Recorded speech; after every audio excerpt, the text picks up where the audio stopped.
नमस्कार दोस्तों, जय श्री महाकाल। दोस्तों, स्वागत है आप सभी को मेरे इस ज्योतिष कार्यक्रम में। तो सिंह राशि वालों, बेटा कलयुग का महामृत्युंजय शुरू हो चुका है, जो कि स्वयं भगवान शिव तुम्हारे घर आए हैं और तुम्हें कुछ न कुछ देकर ही लौटेंगे। भगवान भोलेनाथ बहुत ही भोले भाले, जिसने भी भोलेनाथ की पूजा सच्ची श्रद्धा से की है, उसकी हर मनोकामना पूरी हुई है। जी हाँ जी दोस्तों, आइए जानते हैं आपके इस महाराशि के बारे में, जो कि तुम्हें रोडपति से करोड़पति बन जाओगे तुम, क्योंकि स्वयं भोलेनाथ तुम्हारे ऊपर प्रसन्न हो चुके हैं और तो और तुम्हें मालामाल बना देंगे।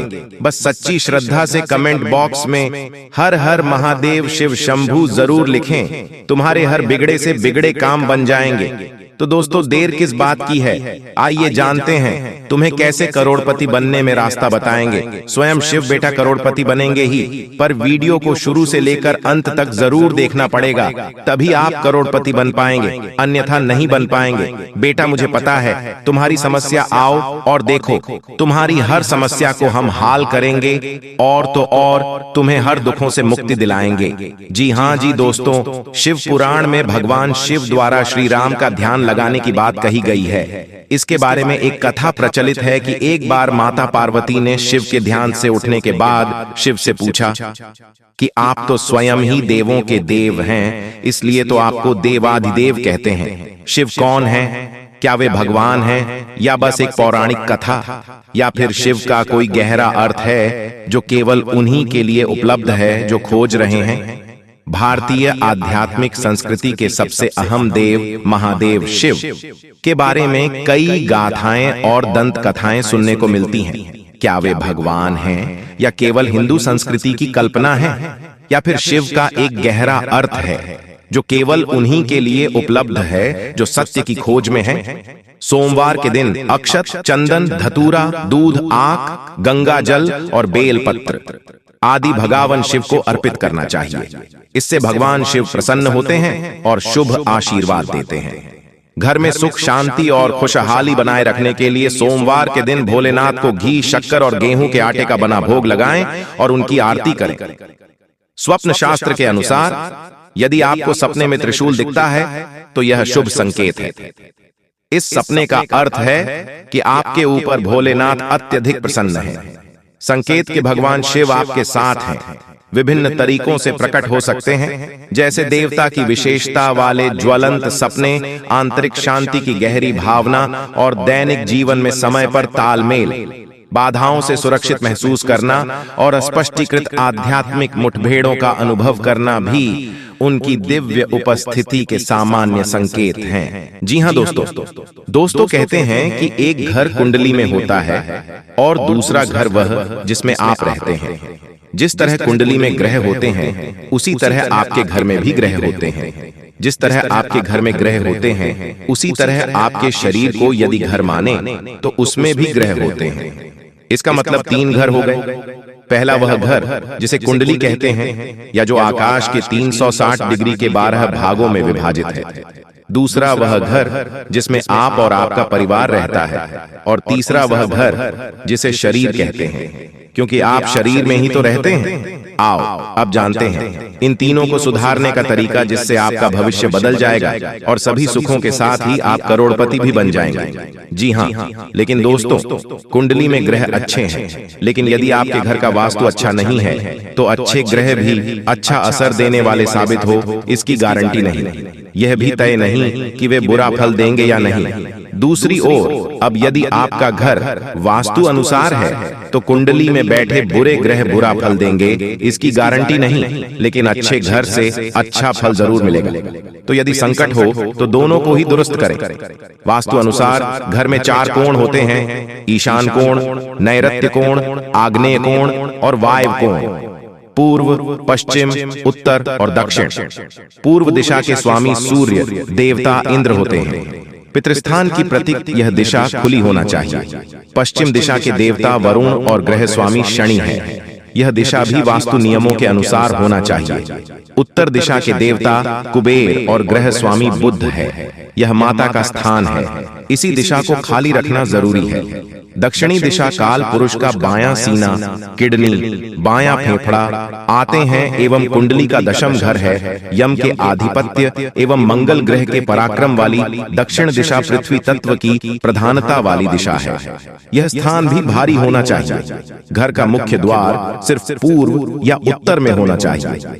हालांकि वास्तुशास्त्री मानते हैं कि घर का मुख्य द्वार 4 में से किसी एक दिशा में हो। वे 4 दिशाएं हैं, ईशान, उत्तर, वायव्य और पश्चिम। लेकिन हम यहाँ सलाह देंगे सिर्फ 2 ही दिशाओं में से किसी एक का चयन करें। पूर्व इसलिए कि पूर्व से सूर्य निकलता है और पश्चिम में अस्त होता है। उत्तर इसलिए कि उत्तरी ध्रुव से आने वाली हवाएं अच्छी होती हैं। जी हाँ, इसलिए इसे मजाक में मत लीजिएगा और शुरू से लेकर अंत तक जरूर देखिएगा, क्योंकि दोस्तों आगे हम आपको आज के इस वीडियो में महत्वपूर्ण उपाय बताने वाले हैं। भोले बाबा जी को प्रसन्न करने के महामंत्र बताएंगे और यह देवी माँ जी आपको क्या संकेत देंगे उनके बारे में भी हम चर्चा करने वाले हैं। इसलिए अगर आपने वीडियो को यहाँ तक देख ली है तो आगे भी जरूर देखिएगा। जी हाँ दोस्तों, एक भी शब्द झूठ निकला तो मैं तुम्हें यह वचन देता हूँ कि खाना पीना छोड़ दूंगा। जी हाँ दोस्तों, क्योंकि दोस्तों आगे हम आपको आज के इस वीडियो में महत्वपूर्ण उपाय बताने वाले हैं। भोले बाबा जी को प्रसन्न करने महामंत्र बताएंगे और यह देवी माँ जी आपको क्या संकेत देंगे उनके बारे में भी हम चर्चा करने वाले हैं। इसलिए अगर आपने वीडियो को यहाँ तक देख ली है तो आगे भी जरूर देखिएगा, तभी जाकर आप अपने जिंदगी में सफल हो सकते हैं और करोड़ों के मालिक बन सकते हैं। जी हाँ दोस्तों, तो ऐसे में आपको कौन कौन सी बातों को ध्यान में रखनी चाहिए उनके बारे में भी हम चर्चा करेंगे और कौन सी गलतियां हैं जो आपको नहीं करनी है इस बारे में भी हम बात करेंगे आगे। बस आप हमारे साथ अंत तक जरूर देखें दोस्तों। सपना देते हैं भविष्य का संकेत, यानी कि दोस्तों स्वप्न शास्त्र के अनुसार व्यक्ति अक्सर सपना देखता है और सपना का कुछ अर्थ होता है। सपने में क्या दिखा इसका भविष्य को लेकर संकेत होता है। इनमें से कुछ सपने बुरे और कुछ अच्छे होते हैं। बुरे सपनों से डरने की जरूरत नहीं है, बल्कि इसका अर्थ समझकर उसके अनुरोध जीवन जीने की तरफ आगे बढ़ना चाहिए। जी हाँ दोस्तों, देवी देवता के दर्शन होना स्वप्न शास्त्र के अनुसार। यदि स्वप्न में आपको किसी देवी देवता के दर्शन हुए हैं तो समझ ले कि अब जल्द ही आपका दूर भाग्य दूर होने वाला है। यह सपना सुख समृद्धि लेकर आता है और आपकी खुशियों में वृद्धि करेगा। जब आपको सपने में भगवान के दर्शन हो तो समझ लें कि आपके साथ कुछ अच्छा होने वाला है। तथा सपने में घोड़े पर चढ़ना, सपने में खुद को घोड़े पर चढ़ते हुए देखना भी शुभ संकेत है। इस सपने का अर्थ कि लंबे समय से आपका जो काम रुका हुआ था वह पूरा होने वाला है और अब आपको उस कार्य को लेकर चिंता करने की जरूरत नहीं है। यह सपना व्यापार और नौकरी में लाभ और उन्नति का संकेत देता है। वहीं अगर अपने सपने में खुद को घोड़े से गिरता हुआ देखा है तो यह अशुभ होता है। इस सपने का अर्थ है कि आपको कोई नुकसान होने वाला है। तथा दोस्तों सपने में बारिश देखना, स्वप्न शास्त्र के अनुसार यदि आपको सपने में काले बादल दिख रहे हैं तो इसका मतलब है कि आपका मन संदेश से गिर सकता है। और अगर काले बादलों के साथ बारिश होते भी देखा है तो यह मंगलकारी समय का संकेत है। आपको अपने किसी पुराने निवेश से खूब पैसा मिलने वाला है। आपको अचानक से आर्थिक लाभ होने के संकेत है और आपकी संपन्नता में वृद्धि होगी। इसके अलावा सपने में बारिश के देखने का यह भी मतलब होता है कि आपको एक सुंदर जीवन साथी मिलने वाला है।